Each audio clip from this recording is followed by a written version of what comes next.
Hawa s'agenouilla. Le soleil tapait, impitoyable.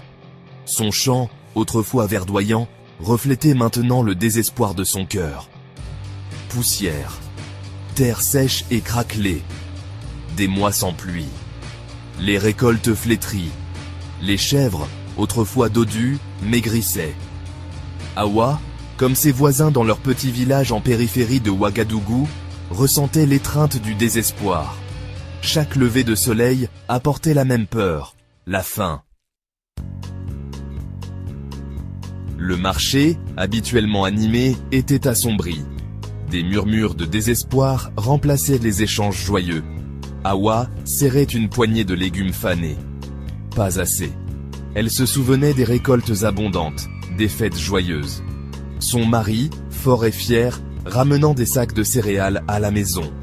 Maintenant, seul son souvenir subsistait, emporté par la fièvre, au moment même où les pluies avaient cessé.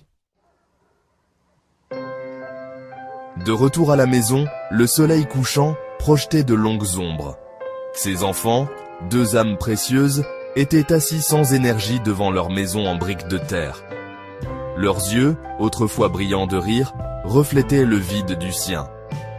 Hawa prépara le maigre repas.